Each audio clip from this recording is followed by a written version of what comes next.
ai nommés tantôt.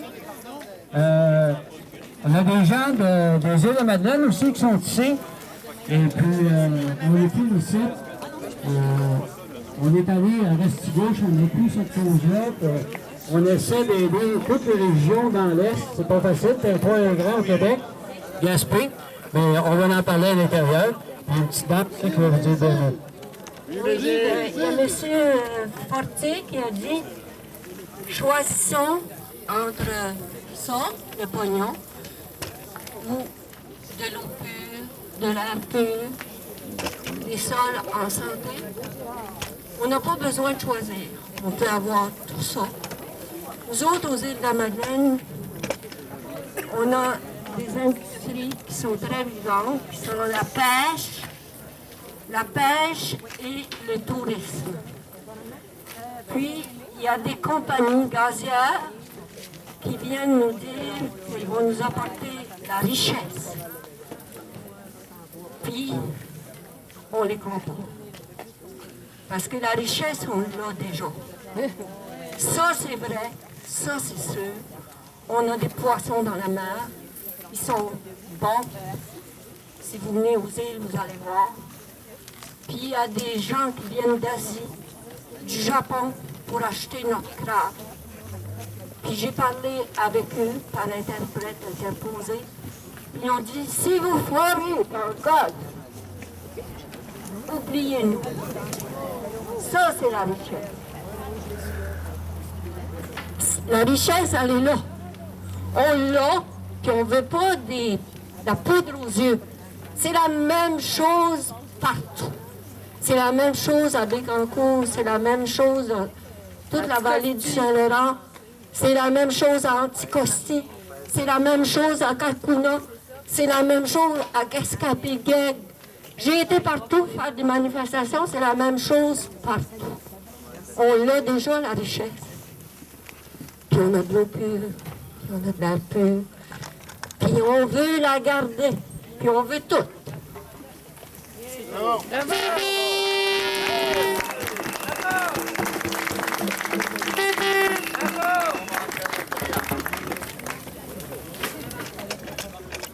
bien, mon Serge. Quand même, ça va.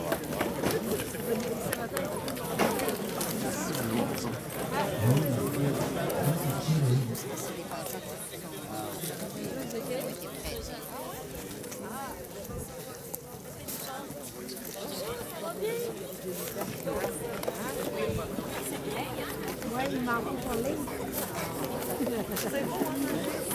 Des fois, je les amène pas. Tu veux que tu aies disponible? Oui, non, c'est pas. Saint-Arnaud.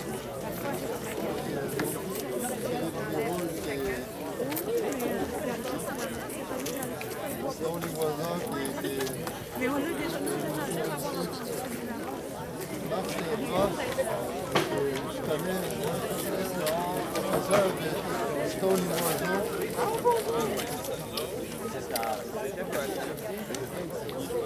Ah là, c'est ça, oui, je me suis dit.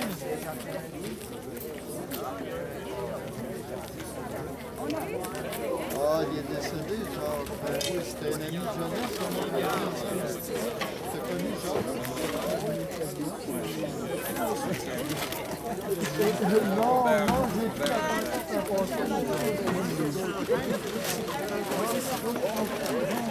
On va y récupérer tout ça.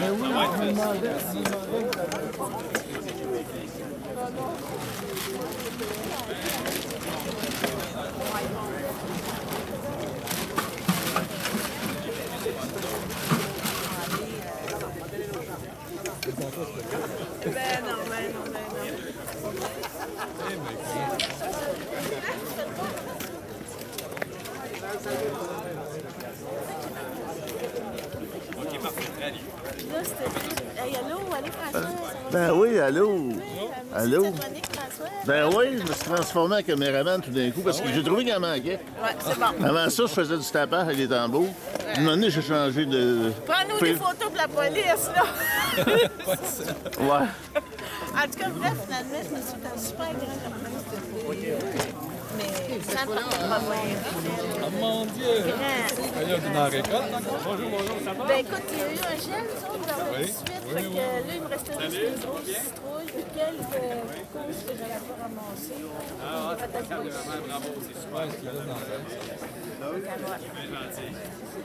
J'ai bien aimé ça. Est-ce que cette conversation est privée? Les légumes, non. On va pas de voyage.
Alors ça va, bonjour tout le monde. Pour que l'on puisse commencer dans quelques minutes. We could go right up.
Alors, bonjour tout le monde.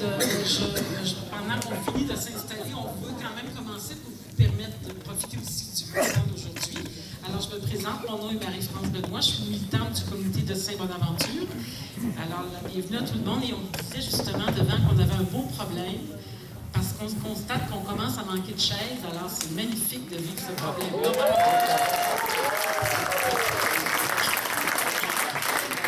Alors, sans plus tarder, je vais céder la parole à Mme Nicole Racine du comité de Bécancour.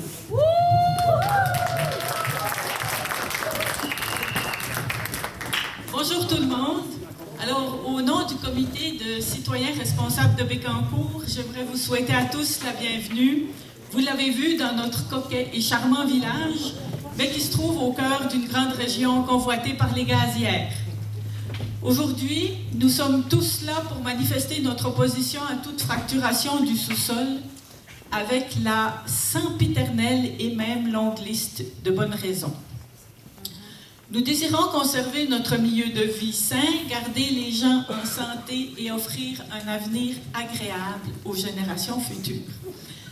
Dans leur mémoire déposée au BAP en juin dernier, nos élus, ici à Bécancour, ainsi que les représentants de notre MRC et du CLD, en sont venus à la même conclusion de prudence. Ils ont clairement affirmé, je cite, « Dans l'état actuel des connaissances, nous sommes en désaccord avec l'exploration et l'exploitation des gaz de schiste sur notre territoire. Nous tenons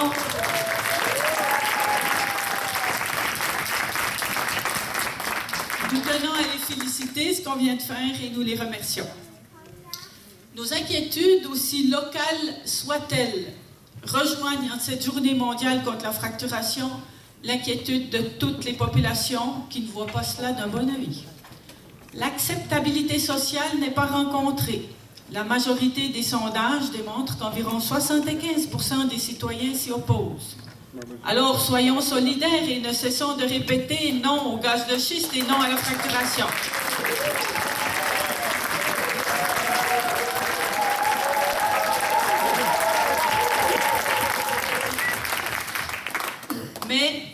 Et n'oublions pas de soutenir la petite municipalité de Ristigouche qui a bien besoin de cette solidarité. Ne faisons pas fausse route.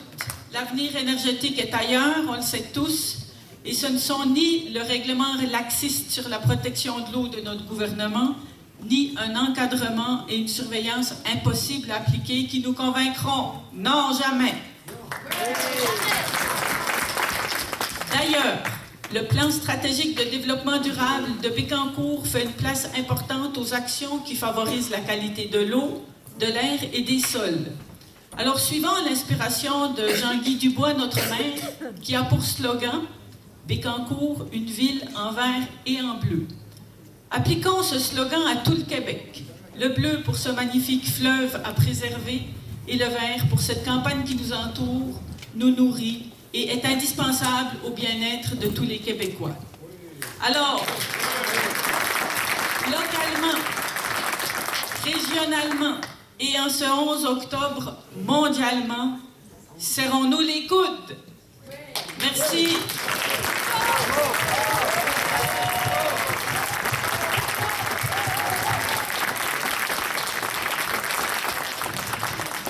Merci beaucoup, Mme Racine. Maintenant, je laisse la parole à Jacques Tétrault, que tout le monde connaît un peu quand même, qui est je le présente quand même officiellement, qui est le grand coordonnateur général du regroupement Vigilance Hydrocarbures Québec, le RVHQ. Merci.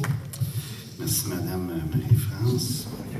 Grain gros, maintenant, il faut dire, j'ai pris 25 livres, l'hiver a été très profitable. Hein? Alors, je suis très heureux. Ce que j'aimerais, là, aujourd'hui, c'est que, spontanément, comme ça, vous disiez d'où vous venez.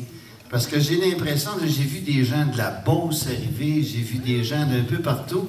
Fait que j'aimerais ça. Là, on va commencer par la Beauce en arrière. Alors, vous dites votre municipalité.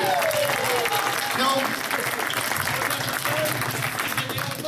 Saint-Léon? Saint-Gédéon! Oh. On vous avait débaptisé. Une autre municipalité? Port-Neuf. Merci.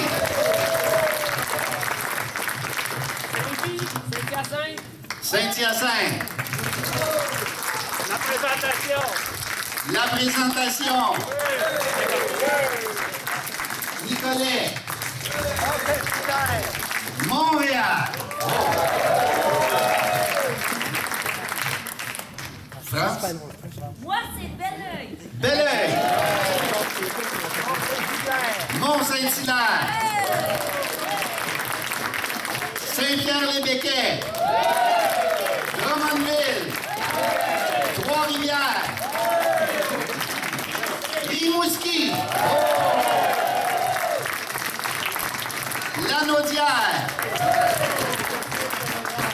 Saint Sainte-Cécile. Maricourt. Québec. L'Assomption. Verchères. Manceau. Saint-Louis-Pleine-Feu. Sainte-Marie-Pleine-Feu. Saint-Lyon. Sainte-Christine. Saint-Bonaventure. On a-tu oublié? Bécancour! Ah! Bravo! On est à Bécancour. Sorel, Deschaillons et Île-Anticosti. Les îles de la Madeleine! C'est eux autres qui viennent de plus loin, là, hein? Lance à la cabane. Lance à la cabane aux îles de Madeleine. On va leur payer un café. On est là avec nous autres. Là, je suis arrivé de Kahnawake, mais je suis aussi arrivé de Trois-Rivières. Alors, je pense que c'est assez éloquent. On a oublié. Saint-Apollinaire, Béthanie, Sainte-Monique. Il y en a-tu d'autres génies qui veulent... Saint-Wenceslas. Canton de Melbourne. Tout le monde a parlé? Roxton Falls, Victoriaville. On a-tu oublié des villes au Québec? Sainte-Sophie-de-Lévrard. En fait, ce que je trouvais important, c'est que vous disiez, parce que vous avez tout le monde fait de la route ce matin pour venir ici. Remarquez que c'est agréable. Aujourd'hui, il fait beau, il pleut pas. On a une vue magnifique de notre beau pays. Puis je crois que c'est pour ça que tout le monde travaille. C'est pour garder ce beau paysage-là comme il est. On ne veut pas... Pour être allé en Pennsylvanie, j'ai connu plusieurs de mes confrères et consorts de voyage. C'est pas tout à fait ça qu'on a vu quand on est allé en Pennsylvanie. Alors, je vais faire mon petit discours, ça ne sera pas très long. Alors, aujourd'hui, c'est la 3e journée mondiale antifracturation. C'est la 3e fois que ça se fait. Alors, dans plus de 200 villes à travers le monde aujourd'hui, il y a des gens comme vous qui se lèvent debout, qui vont dans la rue, qui manifestent, qui disent à leur gouvernement, soit local ou provincial ou national, d'arrêter cette folie-là qui est la fracturation. D'arrêter aussi la course effrénée aux hydrocarbures non conventionnels, parce que c'est là où on est rendu. Les réserves mondiales de pétrole et de gaz conventionnels sont en train de s'épuiser aujourd'hui. On a atteint ce qu'on appelle le pic pétrolier. On est rendu là. On a même dépassé. On commence à décroître. Alors, la soif d'argent des grandes compagnies est telle que plutôt que d'aller vers les énergies renouvelables, propres et qui assurent un futur à nos enfants, on cherche à perpétuer un mode de vie dépassé, basé sur la consommation toujours plus grande des hydrocarbures. On nous pousse vers ça.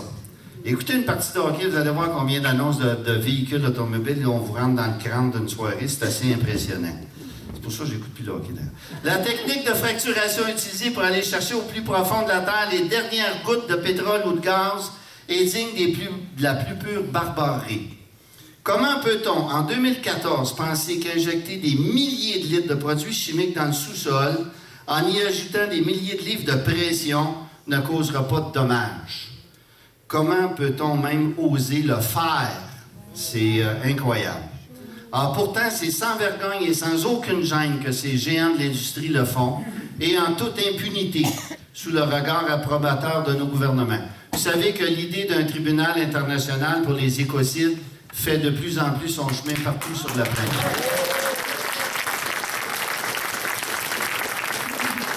Ces idées-là sont véhiculées partout. Au Québec aussi, je l'entends de plus en plus souvent. On l'écrit, on le dit. Il faudra un jour que les politiciens qui ont permis ces choses-là répondent de leurs gestes. Ici, au Québec, les citoyens ont eu de bons réflexes. On s'est levé, puis on a affirmé haut et fort qu'on ne voulait pas de cette technique barbare qui met en danger la plus précieuse des ressources que nous ayons, qu'est l'eau. Des citoyens tels que vous se sont regroupés et ont fait entendre leur voix au gouvernement du Québec, qui n'a pas eu d'autre choix que de nous écouter. Là, tout à l'heure, il y a quelqu'un qui me dit « Hey, reprends l'idée de Serge de la marmotte. » C'est vrai. Puis pourquoi c'est vrai? C'est parce que vous êtes levé debout, puis que le gouvernement n'a pas pu faire ce qu'il voulait faire avec les compagnies gazières. Donc, c'est à vous l'honneur de vous féliciter, de toujours recommencer la marmotte. Serge, c'est une très belle image. Puis si on est vraiment dans le principe de la marmotte, c'est parce que vous tenez le fort. Mais la partie n'est pas pour autant gagnée. Ces gens ont la coin dure et ils sont de retour actuellement. Ils ont appris leurs erreurs de 2006 et de 2010. Après 2 ans de retrait, ils sont de retour. Nous venons d'assister aux 2e audiences du BAP le printemps dernier. Nous avons eu alors droit à une panoplie d'études commandées directement avec un seul but, de démontrer que nous pouvons faire de la fracturation sans danger en adoptant des règles les plus hauts standards du monde. Comme si tout le monde respectait les limites de vitesse des autoroutes, pourtant bien pourvues de policiers. Qu'en sera-t-il des compagnies qui n'auront la visite d'inspecteurs qu'à l'occasion, en ayant été prévenus probablement d'avance? Actuellement, les agressions des pétrolières sont partout. TransCanada, avec son pipeline Énergie S, qui veut faire en sorte de doubler la production des sables bitumineux d'Alberta pour 2020 et la tripler pour 2030. Enbridge, avec l'inversion de son pipeline 9B, pourtant vieux de plus de 40 ans. Kakuna, puis le port d'exportation via le golfe du Saint-Laurent. Anticosti, qui est actuellement foré à même notre argent. C'est notre argent qui paye actuellement pour ce qui se fait. Petroleum n'a pas un sou là-dedans. Là, la fracturation sera de mise, puis on le sait. Gaspé, qui est aux prises avec Petrolia, qui va débuter ses forages à la fin octobre, malgré un avis certain de pollution des eaux souterraines. On est certain là, que ça va polluer. On est rendu là. Sorel, qui se met à recevoir des super pétroliers. Le 2e arrive aujourd'hui même à Sorel. À l'heure où on se parle, il y a un pétrolier qui est en train de s'accoster à Sorel, là. Saviez-vous qu'il n'y a que 30 cm de clairance entre le fond de l'eau et le fond du bateau? 30 cm seulement. Et que quand ils sont chargés avant de rejoindre le chenal de la navigation. On m'a dit que pour se rendre jusqu'au chenal, il faut qu'ils changent 17 fois de direction dans le lac Saint-Pierre. Alors imaginez, là, le moindrement, un petit courant de côté, une tempête, un glaçon, écoutez, c'est quasi évident qu'on va se ramasser avec des problèmes. Finalement, votre région de Bécancour qui est visée pour des forages expérimentaux. Le rapport du dernier BAP sortira vraisemblablement vers le mi-novembre, mais on peut déjà présumer des conclusions qui vont aller vers des forages expérimentaux afin de démontrer à la population que c'est sans danger. C'est ce qu'on a entendu tout le long des audiences pour celles et ceux qui ont assisté, là. On s'en va vers ça. On veut faire la démonstration que c'est pas, il n'y a pas de danger, arrêtez de vous énerver. On va se trouver des beaux petits projets pilotes. La région ici est visée pour ça. C'est une des raisons pour lesquelles on est venu ici aujourd'hui, tout le monde se rassembler, en support aux actions qui sont déjà menées par la population locale. Alors, c'est le message que les politiciens actuels ont toujours véhiculé. Ils ont un penchant évident vers le développement des hydrocarbures non conventionnels. C'est à nous, citoyens, de se tenir debout afin de défendre bec et ongle nos territoires. L'air, l'eau sont plus importants que tout. À l'heure des changements climatiques, à l'heure où tous les scientifiques du monde nous crient de toutes les façons possibles de diminuer notre consommation d'énergie fossile, nos dirigeants, eux, vont dans le sens contraire et mettent la pédale à fond pour développer de nouvelles sources d'hydrocarbures de plus en plus difficiles à extraire et de moins en moins rentables, en nous disant que ce sera bon pour notre économie. On n'est pas dupes, on va toujours se tenir debout pour vous le rappeler. Merci d'être là pour vous soutenir, pour nous soutenir dans nos et dans vos démarches. Alors, il y a plein de choses qu'on peut promouvoir. Les énergies nouvelles, là, c'est ça qui est notre avenir à tous. Puis au Québec, on a le meilleur du meilleur. C'est vrai qu'on est le plus meilleur pays du monde à ce niveau-là. Il s'agit juste de nous convaincre puis de convaincre nos dirigeants. Ça va être les seuls à ne rien comprendre. J'arrête là. Alors, merci beaucoup d'être ici, tout le monde. Bravo, encore une fois.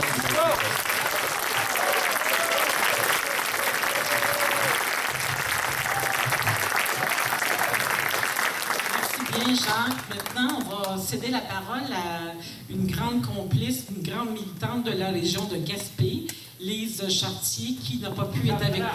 Chartrand, qui ne pouvait pas être avec nous, mais qui est avec nous grâce à Télésino. Alors, allez-y, monsieur.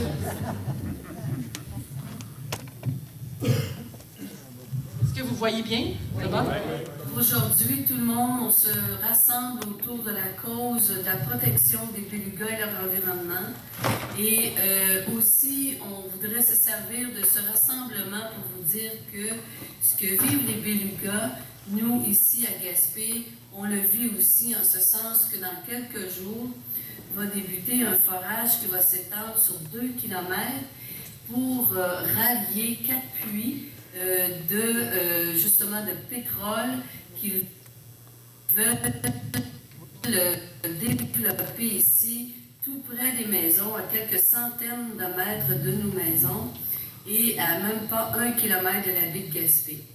Alors les gens craignent pour leur eau, les gens craignent pour leur air et bien sûr pour l'économie locale qui est basée justement sur la qualité de l'environnement. Et bien sûr, la baie de Gaspé est reconnue mondialement pour sa biodiversité. Il y a ici 7 espèces de baleines qui viennent s'alimenter. Il y a aussi Pêche et Océan qui voulait décréter une zone de protection marine tellement il y a ici une biodiversité, une richesse marine incroyable. Alors aujourd'hui, on vous lance un cri du cœur, on vous demande de bien vouloir vous pencher sur ce qui se passe ici aussi. Dans quelques temps, comme je disais tantôt, tout va s'amorcer, le forage va débuter. C'est un forage exploratoire, mais on sait que les forages exploratoires sont aussi risqués que les forages d'exploitation. Et s'ils ne voulaient pas aller en exploitation, pourquoi faire un forage exploratoire? Alors, on a besoin de vous. Vous pouvez nous contacter à avenirdurable@hotmail.com. Et il ne faut pas oublier que les hydrocarbures, ce sont des contaminants qui sont déjà sur la liste des matières à risque pour la santé des citoyens, comme pour les belugas, on le sait très bien. Alors, ne nous oubliez pas, on est avec vous et c'est ensemble qu'on va venir à bout de changer les choses. C'est ensemble qu'on va mettre du bon sens dans tout ce développement qui se fait maintenant à travers le Québec et à travers le monde. Merci beaucoup.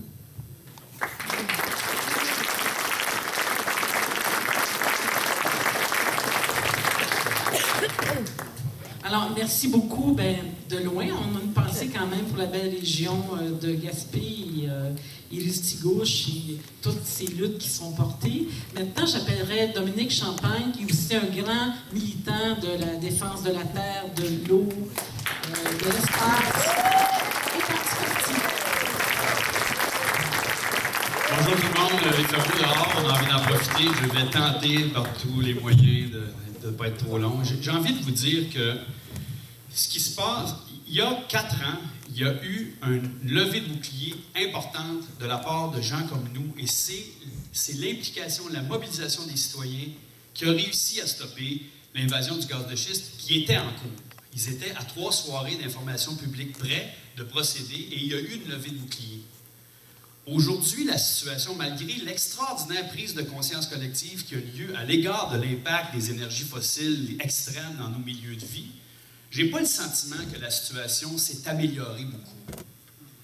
Au phénomène qu'on a vécu ici, c'est-à-dire au phénomène d'études qu'on a vécu de ces impacts-là et de la résistance qui s'est vécue, se rajoute aujourd'hui. Aujourd'hui, ce sont quelques milliers, je pense que c'est important de le souligner, à Kakuna. Parce qu'ils vivent à Kakuna ce qu'on vivait ici il y a quelques années. Ils avaient, eux, déjà vécu un premier épisode de port méthanier, de résistance à un port méthanier. À Sorel, Jacques vient d'en parler, on est en train... Alors, il y a un comité de citoyens qui est en train de se constituer à Sorel. Il y a un éveil qui continue. À Gaspé, on le voit là. Ça se passe en Anticosti, ça se passe à Ristigouche, ça se passe tout le long des terres agricoles, des villes et des villages qui vont être traversés par la ligne 9B d'Ambridge, que le gouvernement du Parti québécois l'an dernier a laissé passer comme une lettre à la poste, comme le gouvernement libéral actuellement est en train de laisser passer le projet de TransCanada. Peut-être, assurément, OK, la plupart d'entre nous, aujourd'hui, on s'est rendus ici en brûlant du pétrole. On contribue aux émissions de gaz à effet de serre au moment, à l'heure où la communauté scientifique du monde entier nous dit il faut laisser dans le sous-sol les 2/3 des énergies fossiles connues. Ça, c'est ce que la raison nous dit. Appuyé sur cette raison-là, Ban Ki-moon, le secrétaire des Nations Unies, il y a 2-3 semaines, a réuni les chefs d'État de l'ensemble de la planète pour les sensibiliser à l'importance du rendez-vous de Paris qui va avoir lieu en novembre 2015, pour qu'on ne connaisse pas mondialement l'échec qu'on a connu à Copenhague, pour relancer les travaux, le deal que le Conseil des Nations a réussi à établir à Kyoto. Le Canada, notre leadership politique, et le Québec avec lui, est absent à New York il y a 3 semaines. Quand les règles ne font pas l'affaire des compagnies, quand les lois ne font pas l'affaire des compagnies, quand les règlements, quand les protocoles, quand les traités internationaux ne font pas l'affaire du lobby du pétrole et du gaz, on change les règles, on change les lois et on se sort des traités. Alors moi, j'en suis à un point où j'ai, comme beaucoup d'entre vous, donné beaucoup de mon temps depuis 4 ans dans la résistance citoyenne.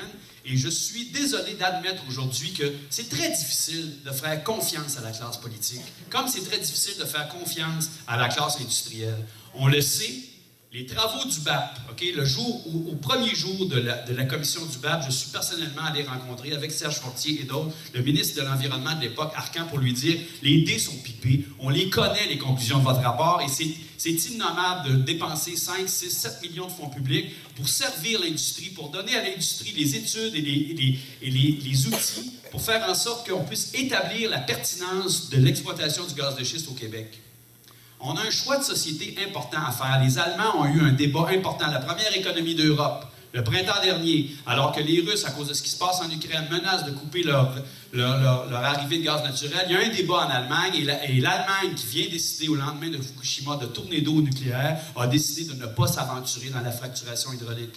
En France, on continue de résister. Il y a des pays actuellement parmi les plus progressistes. N'oublions pas que le Québec a fondé sa modernité énergétique sur 2 valeurs qui m'apparaissent aujourd'hui fondamentales de porter. Une énergie propre. Quand on a fondé Hydro-Québec, là, on a décidé de se lancer dans une énergie propre dans l'esprit du partage de la richesse. C'est pas ce qui se passe avec le pétrole et le gaz sur nos terres présentement. On s'est cru longtemps à l'abri de ce qui se passait au Canada et là, on est en train d'assister, souvent dans l'indifférence générale, à une invasion de notre territoire. Des choix importants sont en train de se faire et on fait fi de la démocratie. Le gouvernement de Philippe Couillard a été élu en laissant supposer qu'il mettrait peut-être un frein au projet qui était annoncé par Pauline Marois à des fins électoralistes quelques jours avant le déclenchement des élections. Ils n'ont pas reçu le mandat du peuple québécois démocratiquement de poursuivre les travaux qui ont lieu présentement à Anticosti.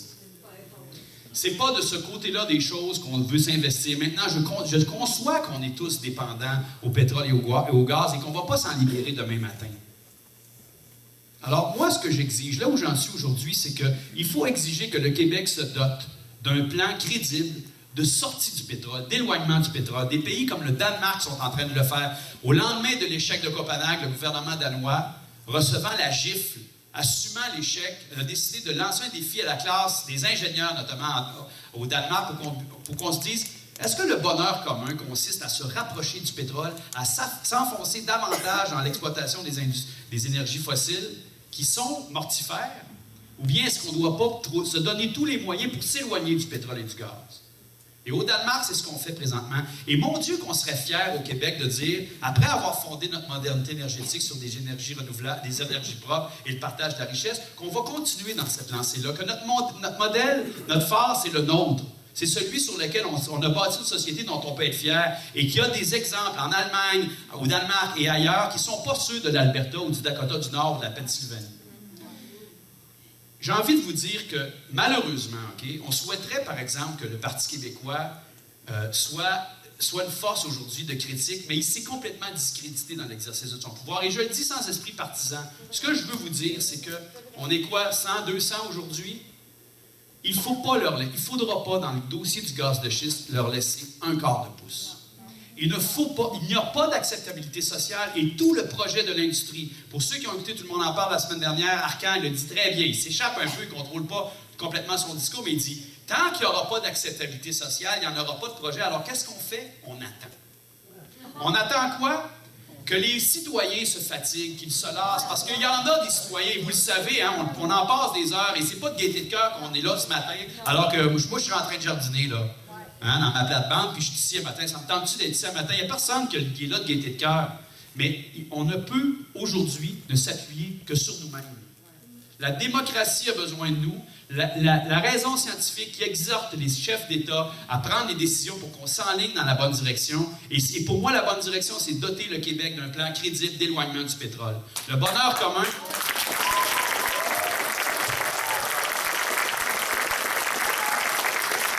Alors, ce que j'ai envie de vous dire, Jacques le soulignait très bien, on sent très bien que l'industrie, tranquillement, on a su que 2 maires avaient été invités par l'Association des fournisseurs en produits pétroliers et gaz à des visites en Alberta pour leur montrer à quel point c'est bien fait.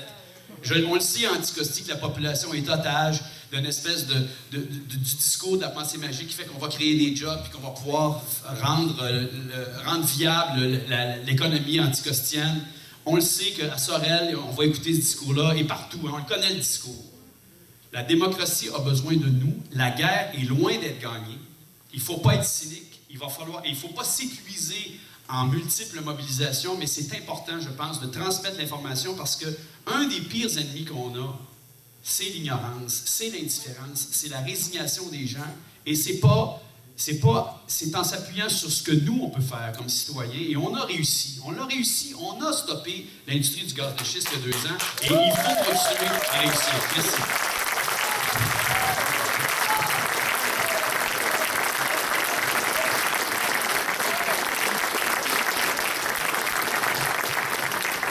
Alors, merci beaucoup, Dominique. Toujours aussi convaincant et convaincu. C'est toujours passionnant. Alors, maintenant, j'inviterai Jocelyne Sans-Chagrin, qui est la porte-parole aujourd'hui de l'organisation Au Secours.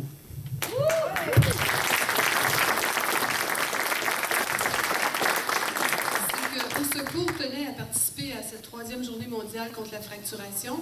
Mais Martine Châtelain, la présidente de la coalition, est présentement à Kakuna pour manifester contre les travaux et l'arrivée du port pétrolier. Le port pétrolier d'Ibeluga, dans l'extraordinaire source d'eau potable de 60% de la population du Québec, le fleuve Saint-Laurent. Alors Martine m'a demandé de vous transmettre ce message. La coalition Au Secours a pris position à plusieurs reprises contre la fracturation hydraulique, ceci dans les médias et lors des bureaux d'audience publique en environnement. Au Secours réitère aujourd'hui à Bécancour son opposition à l'utilisation de la fracturation, une technique qui, comme on le sait, exige d'énormes quantités d'eau dont la moitié reste captive sous terre et ne retourne pas au cycle de la nature. Toute cette eau prélevée pourrait nuire à certains bassins versants plus fragiles et créer des pénuries d'eau pour la population, l'agriculture ou pour les écosystèmes. De plus, l'eau puisée par la fracturation est fortement souillée par les produits chimiques ajoutés pour faciliter les opérations, souillée aussi par les saumures, les produits radioactifs, gaz et minéraux contenus dans le sol. Aucune station de traitement des eaux au Québec n'est actuellement capable de traiter les eaux salies par la fracturation. Le transport, la manipulation, l'entreposage des eaux souillées, du gaz et de la machinerie, les fuites et les accidents prévisibles sont autant de dangers potentiels pour nos cours d'eau et nos nappes d'eau souterraines. Les risques de contamination lors des fracturations, du transport et de l'entreposage des eaux usées sont réels et documentés chez nos voisins américains qui ont fait la douloureuse expérience de ce mode d'extraction. Ne considérant donc que la question de l'eau, la fracturation est une technique d'apprenti sorcier et ne devrait jamais être utilisée où que ce soit dans le monde. Au Secours demande un moratoire complet et immédiat sur la fracturation au Québec.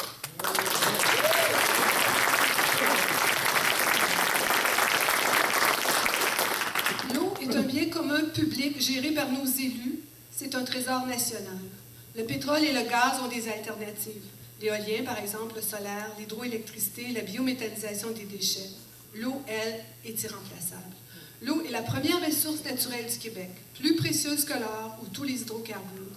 Elle sert à garantir la santé de la population québécoise, à assurer son alimentation et participe à la santé de la faune, de la flore et de l'environnement. Le 14 août 2014 entrait en vigueur le règlement sur le prélèvement des eaux et leur protection.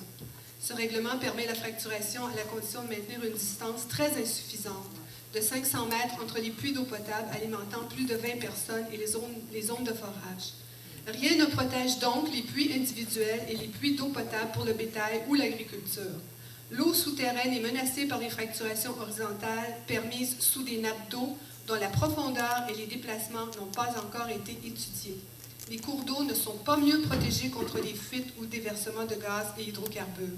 Au Secours dénonce cette législation de complaisance.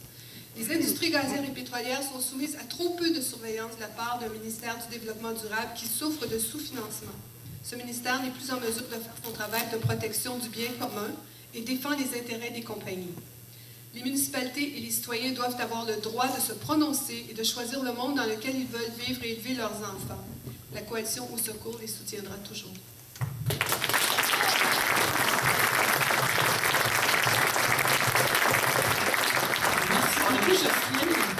Alors maintenant, on va passer la partie dite scientifique avec nos scientifiques préférés.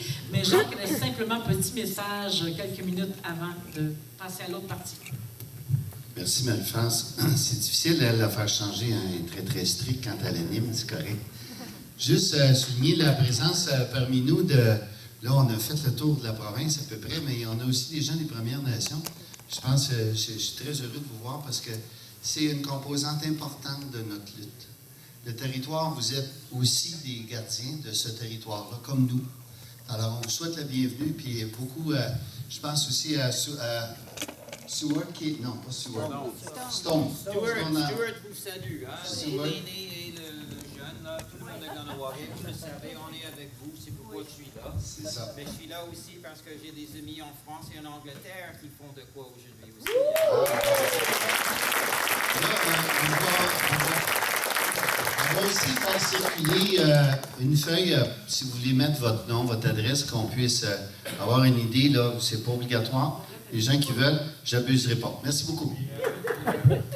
Alors, comme dit Jacques, je suis très sévère parce que on a un problème d'horaire sinon. Alors, bien bref, monsieur.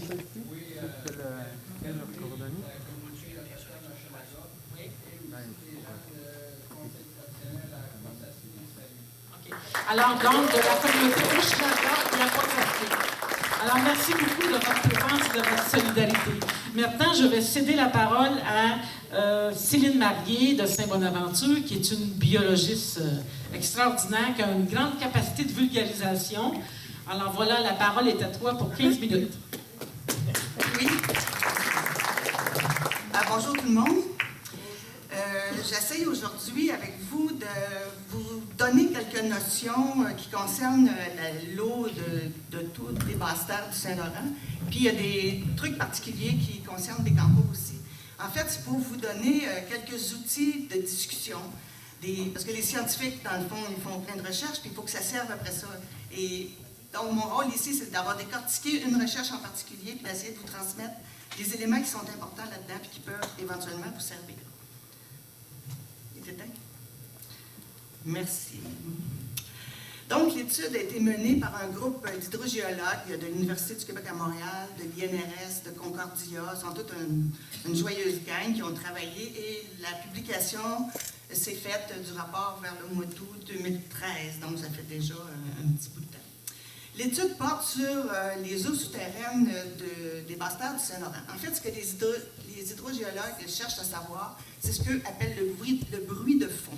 C'est-à-dire, qu'est-ce qu'il y a actuellement dans l'eau des nappes phréatiques dans les basses-terres du Saint-Laurent pour avoir le temps zéro, en fait, qu'est-ce que ça a l'air maintenant, pour éventuellement pouvoir comparer si jamais il y aurait des pollutions qui arrivent et pour pouvoir essayer d'attribuer ces pollutions-là aux responsables.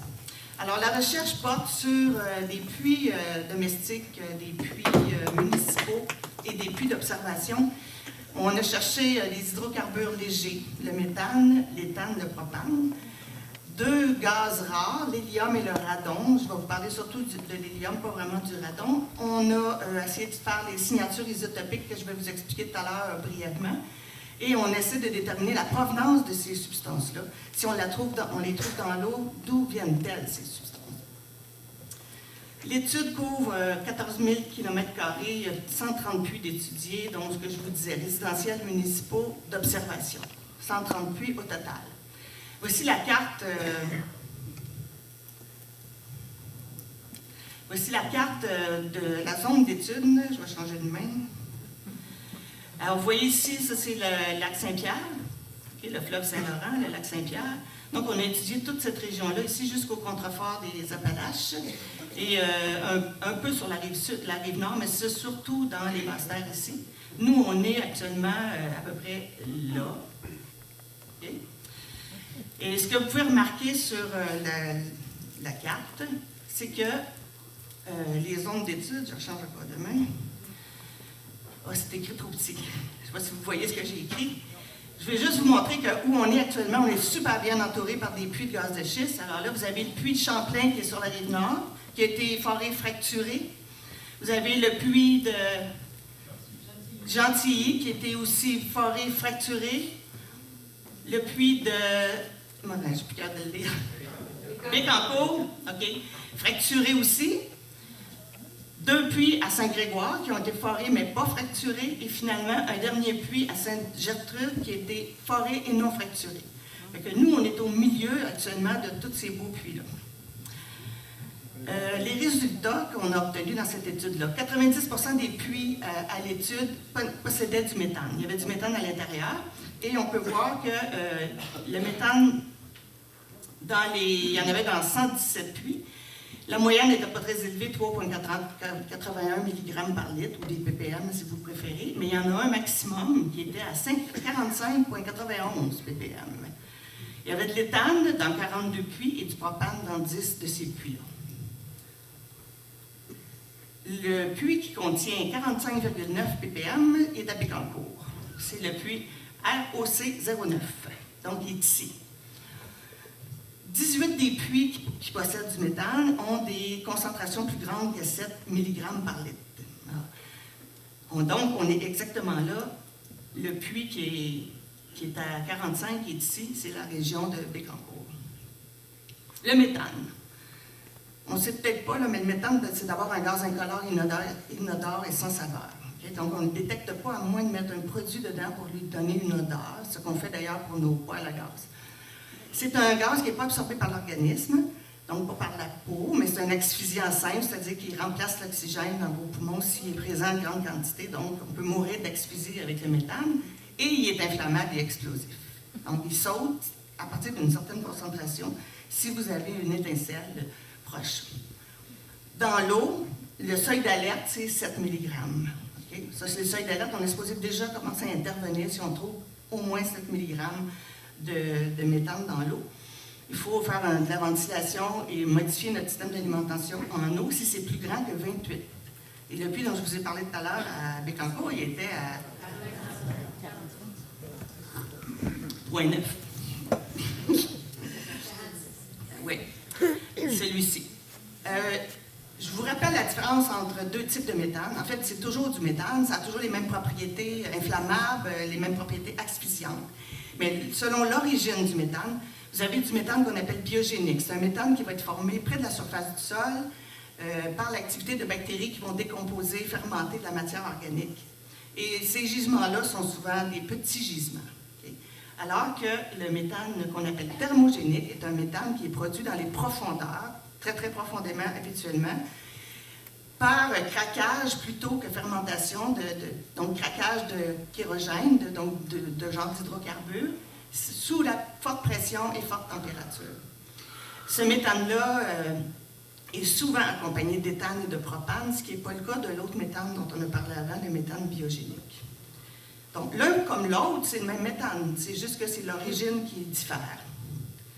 Et on est capable de différencier le méthane selon son origine, selon qu'il est biogénique ou thermogénique, en utilisant ce qu'on appelle la signature isotopique. Il ne faut pas un cours de chimie ici, là, mais juste pour voir que dans les 73 puits à l'étude qui avaient assez de méthane pour qu'on puisse procéder à cette caractérisation-là, il y en avait 19 qui étaient surtout thermogéniques. Ça veut dire que le méthane qui est dans ces puits-là ne provient pas de gisements de surface, mais de gisements de profondeur.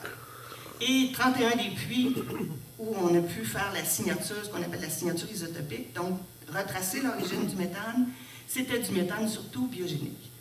Donc, ce que ça veut dire, ça, c'est qu'il y a déjà dans l'eau de certains puits du méthane qui provient des profondeurs, même si on n'a pas encore fait de fracturation ou de travaux de gaz de schiste autour de ces puits-là. Ça signifie que, si je regarde la carte géologique, c'est petit encore, mais vous allez voir que vous voyez peut-être les lignes qui traversent. On est encore ici, là, exactement là. Près de Bécancour, Il y a la faille de Saint-Angèle, il y a la faille de Yamaska, il y a la faille de Logan, qui n'est pas trop loin, il y a la faille d'Aston. Ça, c'est toutes des fractures dans le sol. Donc, il y en a énormément dans la région. C'est une région qui est extrêmement fracturée. Ce qui veut dire que, j'avais mis en plus gros ici, c'est ça. On le voit là, ça c'est la faille de Saint-Angèle, la faille de Yamaska, ça c'est l'anticlinal, ça c'est la faille de Aston et la faille de Logan, les lignes que vous voyez là. Alors, ce que ça fait, ça, c'est que c'est des zones, donc je les avais mis de même, c'est des voies préférentielles pour la remontée de fluide vers la surface. J'ai trouvé dans la littérature qu'il y a des fractures de l'ordre de 10 micromètres à 10 mm peuvent permettre la remontée à des vitesses de jusqu'à 1 km de gaz par jour. Ils peuvent aller aussi vite qu'1 km dans ces failles-là. Les zones de cisaillement, ça c'est des zones où il y a eu des mini-fractures autour des grosses failles de Logan, par exemple, et d'Aston. C'est des voies préférentielles pour la remontée de gaz, parce que c'est des régions qui sont de forte perméabilité. C'est pas vrai que c'est imperméable. L'industrie pétrolière nous dit toujours que les systèmes de failles sont parfaitement scellés dans les basses terres du Saint-Laurent. C'est complètement faux. La preuve en est tous les suintements d'hydrocarbures qu'on trouve un peu partout dans toutes les basses terres du Saint-Laurent. La proximité des failles est un facteur pour la concentration de méthane. C'est-à-dire que plusieurs des puits qui possédaient des fortes concentrations de méthane se situent à proximité de failles. Donc, ça facilite la remontée. Une fracturation plus... Donc, dans le rapport, c'est écrit clairement qu'une fracturation plus intense de la roche à proximité de ces gros accidents tectoniques, les accidents tectoniques, c'est les failles, les fractures, pourrait faciliter le transfert du gaz dans les nappes d'eau souterraines. Okay. Si le gaz peut remonter, qu'en est-il de tous les produits de fracturation qu'on va avoir injectés qui, eux aussi, éventuellement, pourraient remonter dans les aquifères?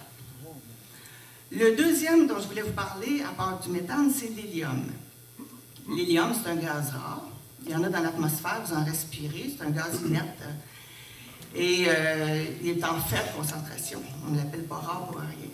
Donc, l'origine possible de l'hélium, c'est soit de l'hélium qui était dans l'atmosphère qui se dissout dans l'eau, donc on va trouver de l'hélium dans l'eau. Soit l'hélium peut provenir de la désintégration de l'uranium et du thorium, qui sont des éléments chimiques radioactifs, qui se désintègrent et qui éventuellement donnent de l'hélium. Et cet hélium-là peut se ramasser dans l'eau aussi. Si l'eau circule dans un substrat où il y a ces deux éléments chimiques-là qui se désintègrent tranquillement.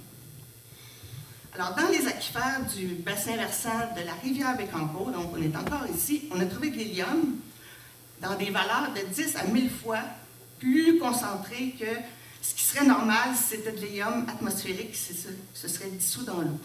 Vous voyez? S'il y avait eu juste de l'hélium de l'atmosphère, il y en aurait un peu dans l'eau, mais pas 1000 fois comme ce que ça aurait donné si ça provient de l'atmosphère. D'où vient cet hélium? Voici la question. 130 puits à l'étude, il y avait tout de l'hélium. 7,2, on sait que c'est de l'hélium atmosphérique, et 123 de l'hélium radiogénique, donc de l'hélium qui provient de la désintégration de l'uranium et du thorium des roches.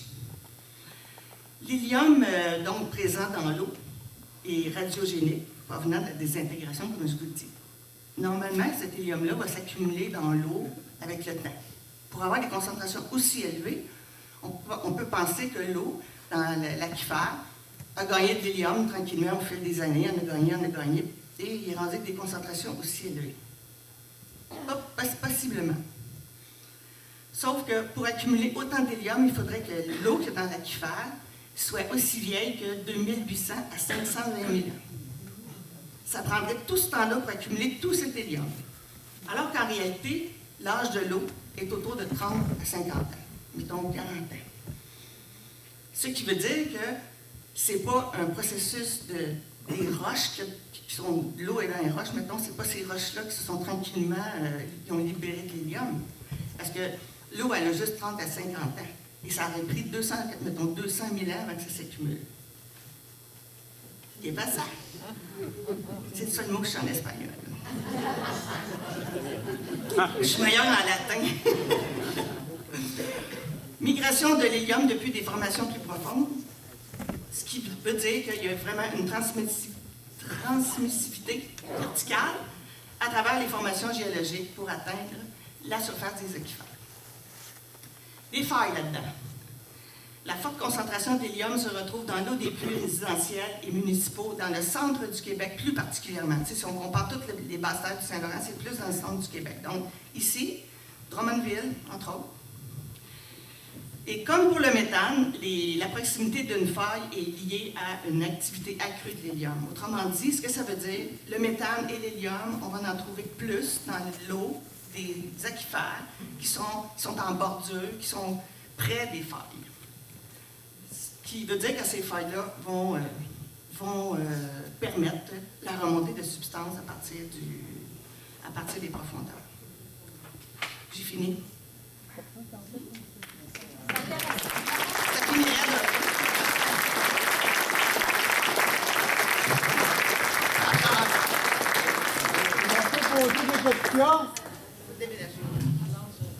Je voulais pas la couper du tout. C'était simplement lui dire qu'elle avait encore 3 minutes. Alors, est-ce que on se lance dans les questions ou pas? Non, hein, c'est ça. Moi, je suis obligée de suivre le programme qu'on m'a donné. Peut-être à la fin complètement, parce que vous avez encore 2 présentations. Si jamais on a encore un peu de temps, on le décidera ensemble si vous voulez continuer ou pas, parce que je pense que c'est important de respecter l'horaire. Alors, maintenant, je vais donc retenir votre question. Je vais donc céder la parole à Marc Brunman, qui est aussi un autre honorable scientifique qui milite fort avec le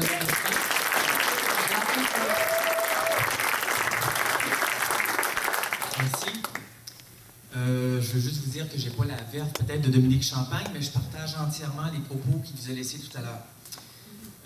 Moi, mon allocution, elle ne sera pas sur diaporama. Je vais faire ça à la Langelier, excusez-moi, mais c'est comme ça que je fais ça. Et ça va porter exclusivement sur la fracturation à Bécancour. Le territoire de la ville de Bécancour compte 51 puits d'hydrocarbures, dont 15 furent forés en l'an 2000 ou après. Le premier puits, selon la Banque du ministère des Richesses naturelles, fut foré en 1873, c'est le puits Guillemette, et le dernier en 2010, le puits de Sainte-Gertrude. Ce puits de 2010 est le plus long de la ville. Sa longueur est de 3,2 km, mais sa profondeur maximale est de 1800 mètres environ, puisqu'il comporte une partie horizontale. Je ne vais pas vous parler de tous ces puits-là, mais permettez-moi de vous parler de quelques-uns et de mentionner que la ville de Bécancour compte aussi 367 puits d'eau potable, selon la Banque du ministère de l'Environnement. En 2000 et en 2001, la compagnie Ginex a foré les puits Bécancour 1 et Bécancour 2. Dans un rapport de la compagnie Ginex en 2001, on peut lire que des essais ont révélé d'excellentes perméabilités dans les formations de Deschambault, c'est du calcaire, et de Beauharnois, des Dolomites. Ginex considère que la proximité de ces zones avec la faille normale de Bécancour, celle qu'on a appelée aussi de Saint-Angèle, permettra de rencontrer des horizons, c'est-à-dire des roches, très fracturées et plus perméables. Dans un rapport de 2003 concernant le puits Bécancour 2, nous lisons « Le forage a dévié sur toute sa longueur, sur environ 9 degrés, et des pertes de circulation importantes ont été enregistrées entre 750 mètres et 920 mètres de profondeur, dues à une formation très perméable. » Donc, ce que ça veut dire, c'est qu'on met des fluides à l'intérieur et ça se perd dans les formations rocheuses. Donc, on voit déjà que le sous-sol rocheux de Bécancour montre des failles et est naturellement relativement perméable. Le premier puits fracturé au Québec le fut à Bécancour le 5 décembre 2007. Je ne sais pas si les gens l'ont su le jour même, mais en fouillant, on se rend compte de ce fait-là, par la compagnie Ginex, et ce, à moins de 1 km de profondeur. Dans un article publié par un géologue de la compagnie, nous lisons, et je cite, « En partenariat avec Forest Oil, le puits vertical A250, Bécancour numéro 8, fut foré et, durant l'année 2007, testé en utilisant la technique de fracturation hydraulique à large volume. Ces opérations de fracturation à Bécancour n'ont pas été menées avec toute la transparence nécessaire. Il est difficile, il est vrai, de cacher une opération de fracturation compte tenu que ça nécessite des dizaines de camions-pompes, des grandes quantités d'eau qu'il faut parfois transporter par camion. Mais ce ne sont ni les journalistes ni nos élus qui révélèrent aux citoyens ces opérations de fracturation. Ce sont les citoyens eux-mêmes qui ont été vigilants et qui ont soulevé des éléments de risque, comme ce fut le cas en 2010 à propos de la stabilité des berges de la rivière Gentilly. Encore aujourd'hui, nous ne disposons pas des rapports de fracturation des puits de gaz de schiste à Bécancour ou ailleurs, et l'on peut se demander s'ils existent. Mais comment peut-on par ailleurs expliquer cette mention d'une fracturation à venir sur le puits de Sainte-Gertrude dans une présentation aux actionnaires de la compagnie canadienne Quantum Energy de février 2012? Une fracturation qui serait prévue pour le printemps 2012. Pourquoi les citoyens du Québec ne seraient pas les premiers informés? C'est les actionnaires de la compagnie canadienne Quantum Energy, qui a son siège social en Alberta, à Calgary, je crois, qui sont au courant de ce que la compagnie va faire la saison suivante, et nous, on n'en sait trop rien, et d'ailleurs, je crois que personne n'a mentionné ce fait-là dans les médias. Mais revenons à la fracturation, qui est le thème du jour, et permettez-moi de reprendre quelques-uns de mes propos que j'ai prononcés à Montréal lors d'une conférence de presse le 19 septembre. La fracturation à l'horizontale, pourquoi fait-on cela? Le forage à l'horizontale. Si on prend une formation rocheuse qui a une épaisseur moyenne d'environ 100 mètres et que l'on considère que c'est la cible qui est payante parce qu'elle contient beaucoup de gaz ou de pétrole, et supposant, et c'est à peu près le cas dans la vallée du Saint-Laurent, qu'elle se trouve déposée à l'horizontale, cette couche de roche. Si on fore un puits de 3 km à la verticale, évidemment, on va se retrouver à croiser 100 mètres de roches payantes. Mais si l'on fore pour rejoindre cette couche-là à 1 km de profondeur et que l'on fore pendant 2 km à l'horizontale, eh bien, c'est 2 km de roches payantes qu'on va rencontrer.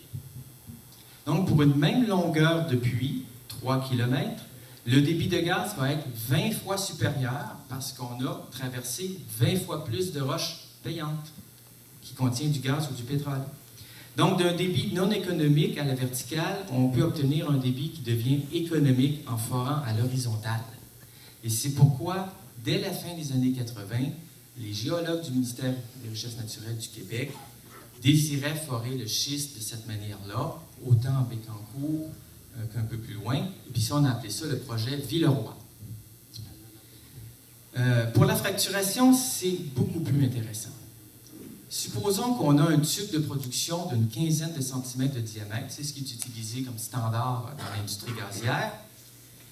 Et là, on se rend compte que si on a une longueur de puits de 1 à 4 km, cela représente un volume de 20 à 80 mètres cubes, l'équivalent d'environ 1 à 3 camions-citernes pour le remplir d'eau, par exemple.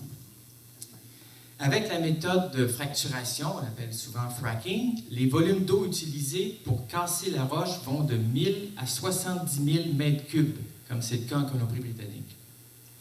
Ça correspond alors à un minimum de 35 camions-citernes, ça peut aller jusqu'à 2500 camions-citernes. Et puisqu'il arrive qu'il y ait très peu d'eau de reflux, il faut comprendre que le volume d'eau s'est retrouvé dans la roche. Donc, entre le volume d'eau utilisé pour la fracturation et le volume du puits, le volume géométrique qu'on peut calculer, tous les gens à l'école pourraient le calculer, nous avons un facteur d'environ 1000. Mais le volume d'eau, c'est important. C'est sûr qu'on fait la gestion des bassins versants, de l'eau dans les bassins versants. Mais ce qui compte dans la procédé de fracturation, c'est la surface de roc qui est exposée aux produits chimiques, aux additifs, etc. Un puits de 2 km à l'horizontale fournit, s'il n'y a pas de fracturation, une surface de contact de 1000 m². Encore là, avec un cylindre, il s'agit d'utiliser les formules, on se rend compte qu'on a 1000 m². Or, dans un article de 2013, les professeurs Walton et McClellan, il est indiqué dans cet article-là que pour le shale de Barnett, les surfaces fracturées se situent plutôt entre 100 000 et 1 million de mètres carrés, c'est-à-dire 100 hectares. ou ceux qui sont habitués d'aller dans les patinoires, c'est l'équivalent de plus de 550 patinoires de surface. Donc, on se retrouve là aussi par rapport au cas non fracturé avec un facteur de 1000. Cette valeur pourrait même être de 10 000 selon certains auteurs. Comment toute cette surface nouvelle est créée? On ne le sait pas précisément.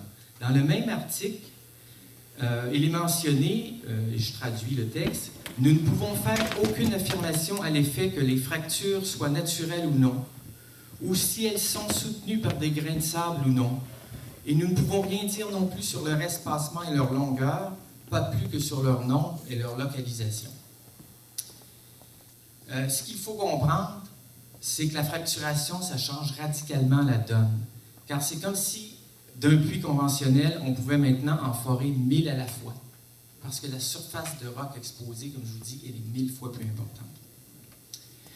Donc, on peut déjà croire qu'avec la vingtaine de puits qui sont déjà fracturés au Québec, l'empreinte des puits, de ces puits d'hydrocarbures, est déjà non négligeable. Car non seulement faut-il considérer la quantité de gaz que l'on soutire du puits, mais il faut considérer aussi le gaz qui migrera à la surface et se retrouvera dans l'atmosphère suite à l'abandon du puits. Un puits de gaz ou de pétrole qui a été fracturé, c'est une source pérenne de gaz à effet de serre. La pérennité, c'est une bonne chose, mais pas lorsqu'il s'agit d'émissions de gaz à effet de serre. Merci. Bravo!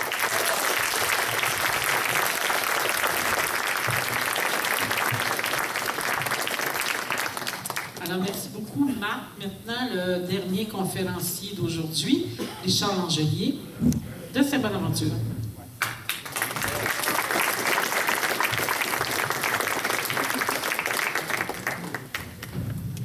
Alors, moi, je vais vous parler du règlement qui a été mis en vigueur le 14 août et qui a comme principale fonction de favoriser, sinon d'autoriser la fracturation sur l'ensemble du territoire du Québec.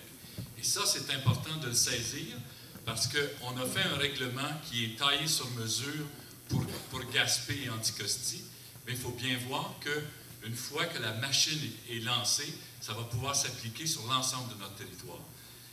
Quelque chose à dire d'abord, c'est que ce règlement-là est mis en vigueur alors que le BAP, qui était chargé de voir si le cadre réglementaire était approprié, n'a même pas rendu son rapport. Alors, avant même le rapport, on a décidé de favoriser et de développer la fracturation. En plus, le règlement ne touche pas l'eau qui sert pour abreuver les animaux. Donc, pour un territoire qui est fondamentalement agricole, la protection des sources d'eau pour abreuver nos animaux, ça, ce n'est plus protégé. Non seulement ça touche ce point-là, mais en plus, ça l'enlève aux municipalités toute compétence sur les puisements d'eau réalisés sur leur territoire, si ces puisements d'eau-là sont réalisés à des fins d'exploitation gazière ou pétrolière. Donc, ça veut dire concrètement, puis on l'a vu quand on a analysé les baux qui existent entre les compagnies gazières et les agriculteurs, ces compagnies-là peuvent prendre tout l'eau dont elles ont besoin, elles peuvent creuser des puits pour s'approvisionner en eau potable nécessaire pour leurs opérations, et ça maintenant sans que la municipalité puisse dire quoi que ce soit. Alors c'est le partage de l'eau finalement qui est remis en cause, parce qu'en plus, en enlevant aux municipalités ce pouvoir-là de régir l'épuisement d'eau, on l'a supposément confié au ministre en vertu d'une disposition de la loi qui n'est pas en vigueur. Alors concrètement, ça veut dire que c'est le Far West. S'ils reviennent, ils vont pouvoir prendre tout l'eau dont elles ont besoin et on ne pourra absolument rien faire. C'est elles qui vont décider. Alors qu'au BAP, qu'est-ce qu'on a entendu? Il y avait plusieurs bassins versants, dont celui de Bécancour, qui n'est pas en mesure de fournir l'eau nécessaire pour une exploitation du gaz à grande échelle. Bon, on vous a parlé de la règle du 500 mètres, mais il faut voir que l'interprétation la plus plausible de la disposition qui interdit les forages à moins de 500 mètres ne touche que la tête de puits. Alors, on sait qu'au Québec, en l'absence de gisements conventionnels, on va faire des forages horizontaux ou des forages avec fracturation, et donc, on va pouvoir s'approcher autant qu'on le voudra des sources d'eau, puisqu'en autant qu'on respecte le 500 mètres de la tête de puits gazier il n'y aura pas d'infraction à ce règlement-là. Ensuite, on nous dit, mais on va faire une caractérisation initiale. On va examiner l'eau dans la superficie où va se faire la fracturation. Mais ce n'est pas suffisant. Il faudrait que la caractérisation s'éloigne à l'extérieur de la zone où va se passer la fracturation pour qu'effectivement, on soit en mesure de vérifier le cas échéant s'il y avait de pollution. On va être incapable de le faire. La caractérisation, on devrait la faire aussi en fonction des produits utilisés par l'industrie. Si je recherche les produits qui sont utilisés par l'industrie avant et que je constate qu'il n'y en a pas dans les puits, et qu'après la fracturation, je constate qu'il y en a, on vient d'établir effectivement la cause de la pollution. Mais ça, la caractérisation ne touche absolument pas les produits qui sont utilisés par l'industrie. Alors, si on les retrouve par la suite, bien là, on fera un débat d'experts pour savoir d'où ça vient. Vous voyez, c'est un peu vicieux. Ensuite, on nous dit pas de fracturation en bas de 400 mètres de la base de l'aquifère. Sauf que ça veut dire qu'une compagnie qui descend à 401 mètres pour sa fracturation horizontale, bien là, elle respecte absolument le règlement. Mais les failles, les fractures qui vont être générées par la fracturation, à quelle hauteur s'élèvent-elles? Alors, généralement 200-300 mètres, mais on a vu effectivement jusqu'à 500 mètres et plus. Alors, si on calcule bien, 500 mètres et plus, on est exactement dans la nappe phréatique. Donc, il n'y a aucune protection du tout par rapport à ça. On dit, oui, mais on va vérifier, on va quand même faire des sondages microsismiques, puis on va vérifier exactement à quelle hauteur les failles sont allées. Oui, on va le faire pour chaque surface rocheuse, chaque bassin rocheux, on va devoir le faire au moins une fois. Alors, Marc Durand, dans sa conférence la semaine passée, nous faisait une image très parlante. Il nous disait, c'est pareil comme si en Montérégie, quand quelqu'un a mal dans le dos, on dit, on va faire une radiographie pour le premier patient, puis les autres, on n'aura pas besoin d'en faire, comme ça, bien, parce qu'on l'a fait une fois, donc on a vu quels pouvaient être les résultats. C'est aussi absurde que ça. Alors, on nous dit ensuite, on va faire un suivi pour une période de 10 ans. Oui, mais on ne sait pas à quelle vitesse va remonter le méthane vers la surface. C'est possible que ça prenne beaucoup plus de temps. Alors, pourquoi limiter dans le temps la responsabilité alors que le dommage, lui, il va se passer sur une période de temps illimitée dont on ne connaît pas exactement la durée. Alors, c'est vraiment fait pour s'assurer que les compagnies ne soient pas responsables et qu'on multiplie à l'infini les cas de lacs mégantiques, c'est-à-dire où la population va devoir payer pour les pollueurs, alors que le principe du pollueur-payeur, c'est un des principes qui se retrouve dans la loi sur le développement durable. Alors, l'ensemble de cette réglementation-là, c'est une mystification qui ne sert absolument à rien, sinon à ajouter de la poudre aux yeux, puis à dire aux gens, ne vous inquiétez pas, c'est le règlement le plus sévère en Amérique du Nord. Alors, c'est la même rhétorique. Hein? Vous vous souvenez que c'est ce que M. Blanchet, notre ministre, disait à l'époque, mais M. Hertel tient exactement le même discours aujourd'hui, alors que dans les faits, c'est faux. Il y a déjà des juridictions où les protections sont plus importantes. Il y a plusieurs juridictions qui ont refusé, qui ont passé des moratoires. C'est le cas en Nouvelle-Écosse, c'est le cas prochainement au Nouveau-Brunswick, c'est le cas dans d'autres au Vermont. Alors donc, quand on nous dit que c'est le règlement le plus sévère en Amérique du Nord, c'est de la blague. Alors, qu'est-ce qu'on peut faire? Qu'est-ce que nos élus peuvent faire? Parce que toute notre démarche dans le regroupement Vigilance Hydrocarbures Québec, ça a été de travailler avec les élus, c'est pas de les dénoncer, même si parfois on n'est pas d'accord, c'est vraiment de donner le maximum d'informations et faire en sorte que les comités de citoyens et les élus travaillent main dans la main pour assurer la protection de l'eau sur nos territoires. Alors, qu'est-ce qu'on peut faire? Qu'est-ce qui nous reste, puisque ce règlement-là a remplacé le règlement dit de Saint-Bonaventure qui avait été adopté par une centaine de municipalités? Le seul élément qui nous reste maintenant, c'est que l'article 124 de la Loi sur la qualité de l'environnement qui dit que lorsque le gouvernement provincial intervient avec un règlement qui a le même objet qu'un règlement municipal, c'est le règlement provincial qui prévaut. Alors ça, c'est ce que tout le monde rapporte, mais il faut lire la phrase jusqu'à la fin où on trouve la phrase suivante, sous réserve que le ministre accorde son autorisation aux municipalités pour être plus sévère. Or, on sait maintenant, et dans le cas de Gaspé, avec les études qui ont été faites, on sait que dans 10 des 11 puits autour de Aldeman 1, il y a une contamination des eaux. On sait donc que si on y va de l'avant avec la fracturation dans les distances séparatrices qui sont actuellement imposées, on va se retrouver avec une pollution. Donc, qu'est-ce qu'on peut faire? Bien, la démarche que les élus ont décidé le 20 septembre à Saint-Edmond-de-Grande-Table, c'est de faire ensemble une requête collective au ministre pour être autorisé à être plus sévère. Et l'objectif, c'est de réunir 2, 3, 4, 500 municipalités qui vont faire ensemble cette demande-là au ministre pour s'assurer qu'effectivement, on crée la pression politique parce que c'est le seul élément qui nous reste. Il faut donc unir l'ensemble des comités de citoyens, des municipalités pour exiger du gouvernement qu'on ait des standards plus sévères. Alors, ça a été envoyé dans 575 municipalités. C'est des municipalités avec lesquelles on avait des contacts. Et j'ai déjà reçu une quinzaine de résolutions en moins de 2 semaines. On a déjà reçu une quinzaine de résolutions des municipalités qui veulent participer à cette démarche-là. Et souvent, des municipalités avec lesquelles on avait peu de contacts, des municipalités qui arrivent maintenant du bas du fleuve, parce qu'avec le pipeline qui s'en vient aussi, le danger pour les sources d'eau s'étend de plus en plus. Tout le projet pétrolier canado-québécois dans lequel nos élites tentent de nous embarquer, ça représente un danger mortel pour notre eau potable.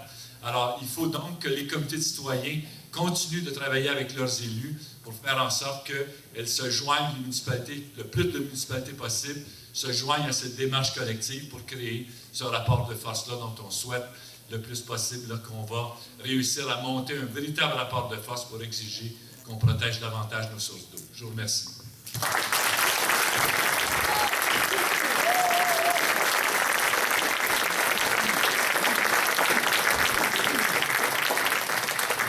Je me demande d'ajouter un simple petit point, c'est que suite à la conférence, effectivement, de Saint-Edmond, le ministre Hartel, avec lequel on essayait d'entrer en contact, je l'avais rencontré une première fois lors de la présentation du film, la première du film de Dominique Champagne. Alors, je m'étais présenté à lui en disant que j'étais un des auteurs du règlement de Saint-Bonaventure. Il m'a dit « Ah, c'est vous, ça! » Bon, alors, on avait tenté d'avoir des contacts avec lui et il avait toujours refusé, suite à la conférence de Saint-Edmond, au fait que notre collectif a dénoncé publiquement lors d'une conférence de presse le 19 à Montréal et que le Devoir nous avait couvert et que le lundi, on a eu effectivement l'éditorial de José Boileau qui reprenait l'analyse que nous avions faite. À partir de là, le ministre a accepté de rencontrer les élus avec nos équipes d'experts. Alors, les élus vont avoir devant eux les deux versions de la médaille. Ils vont pouvoir se faire une opinion sur est-ce que oui ou non ce règlement-là protège véritablement nos sources d'eau. Voilà.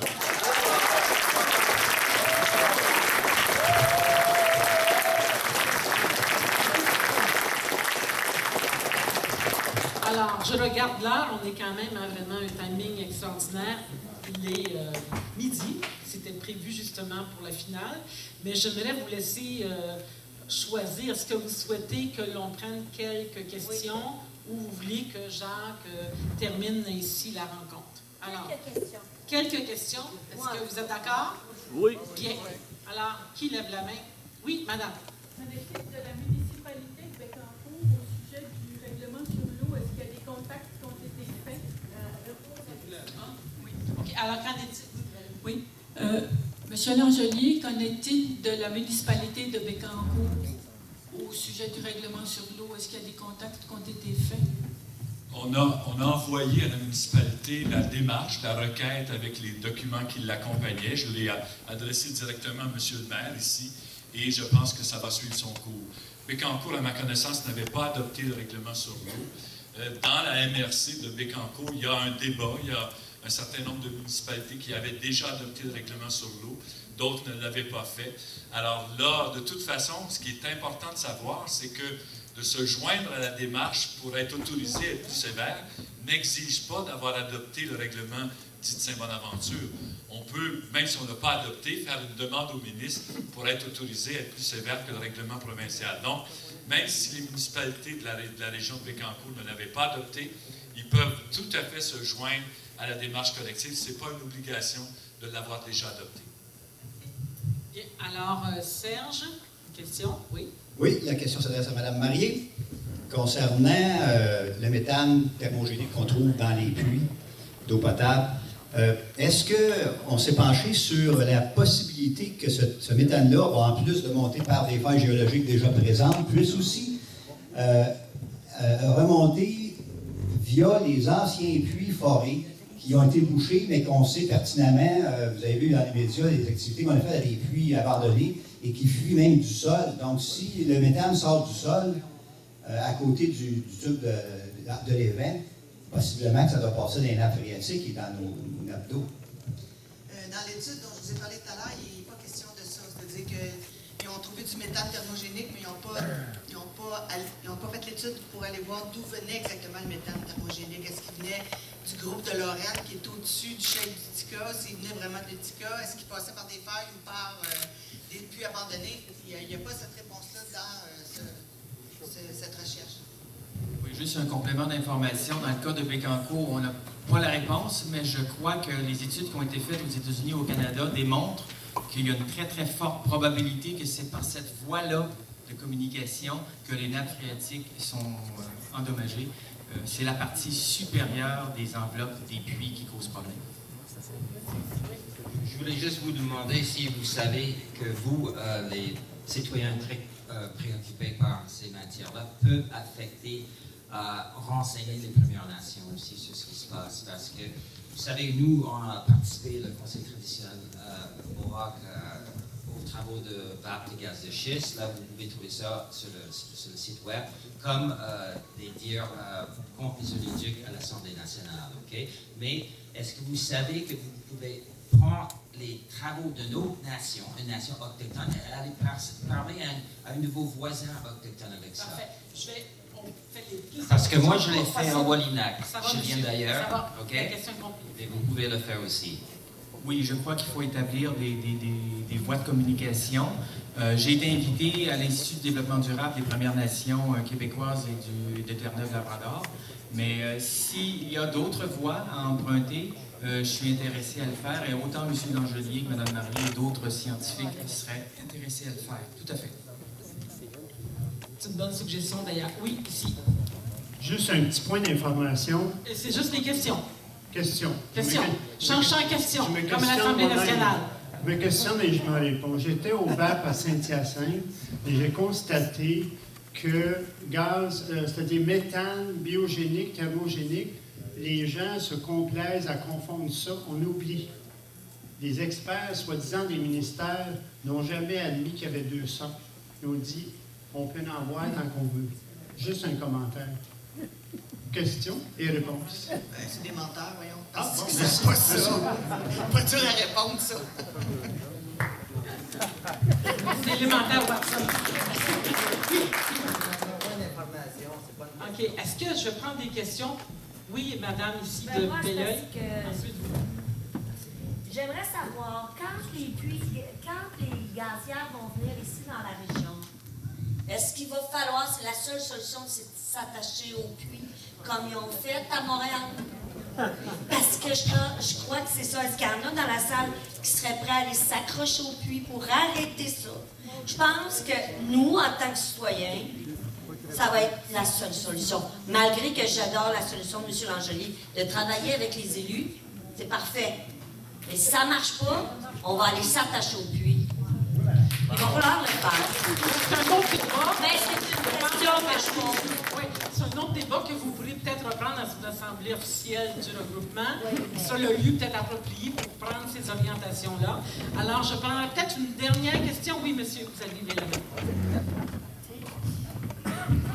Bon, les règlements sur l'eau, je trouve ça bien. C'est une solution que je trouve un petit peu mitoyenne. Mais sans que là, on est rendu, il faudrait mettre toute l'action sur un moratoire. Je ne sais pas, qu'est-ce que vous en pensez, vraiment?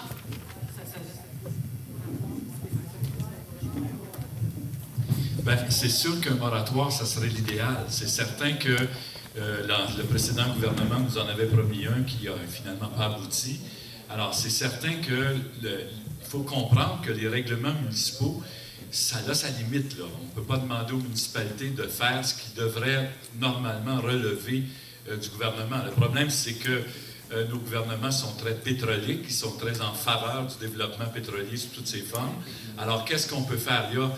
la possibilité de s'attacher à des puits, mais il y a d'autres possibilités qu'on peut envisager. Par exemple, actuellement, à Gaspé, ce qui va être vraisemblablement présenté, c'est que, en vertu de la loi sur la sécurité civile, quand on appréhende qu'il arrive un sinistre quelque part, qu'il soit majeur ou mineur, bien, on peut réclamer du gouvernement qu'il retire les permis. Et là, on a de plus en plus des preuves scientifiques qui nous montrent que si on continue les forages, on s'en va vers des sinistres, on s'en va vers des contaminations, on s'en va vers des atteintes graves à la santé publique. Alors, dans un tel cas, l'article 304 de la loi sur les mines permet au ministre de l'Énergie et des Ressources naturelles de retirer les permis de forage. Alors ça, c'est un autre élément. Je pense qu'à un moment donné, il va falloir envisager, demander au ministre de retirer les permis de forage eu égard aux conséquences qui en découlent pour la santé publique, pour l'environnement. Et s'il ne veut pas le faire, s'adresser aux tribunaux en disant, bien, vous avez pris une décision déraisonnable, aussi déraisonnable que celle de Kakuna, alors qu'il n'y avait pas d'études scientifiques pour comprendre les conséquences. Maintenant, on a un certain nombre d'études scientifiques qui montrent les conséquences de la fracturation sur les puits d'eau potable, sur la santé publique. Actuellement, quand ceux qui sont abonnés à Enjeu Énergie, vous avez sûrement vu qu'il n'y a à peu près pas de journée maintenant où on ne nous sort pas une étude que la fracturation est responsable du développement du cancer, que de malformations pour des enfants qui naissent dans la périphérie des puits, en plus des conséquences sur l'eau. Alors, le corpus de connaissances scientifiques qu'on a sur les conséquences de la fracturation augmente constamment. À partir de ça, est-ce qu'il est raisonnable d'autoriser des forages qui vont conduire à cette pollution-là? Alors, il faut continuer de monter notre dossier. Je ne suis pas contre du tout l'action directe qui s'attache à des puits, etc. Mais... Alors, juste, c'est sûr, vraiment vite.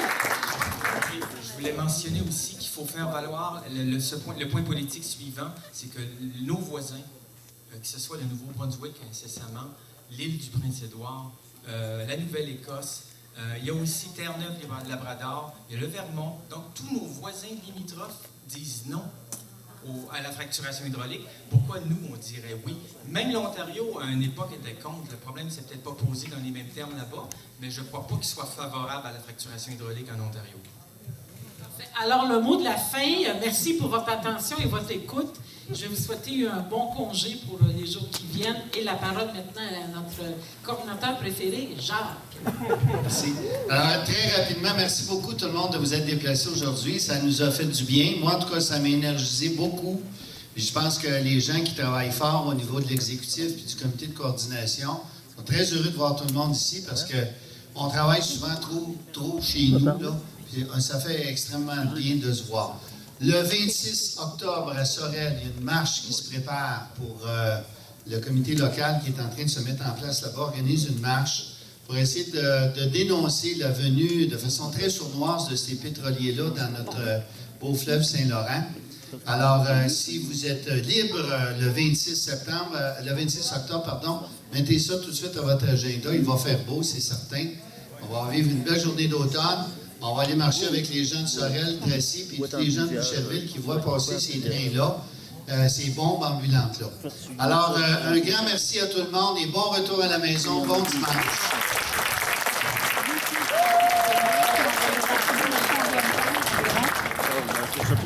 Demain, au Parc Maisonneuve à Montréal, il y a la planète bleue de David Suzuki. Alors, tout le monde est bienvenu. Ça va être un beau party familial. On va se revoir. Il n'y a pas tout le monde, mais là, on se... S'il y en a qui veulent un petit café avant de partir, il en reste 2 jours pour des dîners. C'est pourquoi on est là. Même si on ne connaît pas tous les noms, là, on sait pourquoi on est là. Parce que j'aimerais bien mentionner pour la ville. Il y aurait juste des signatures. Ben oui, j'habite à Trois-Rivières. Le conseil de ville, on le connaît. Le maire, on le connaît.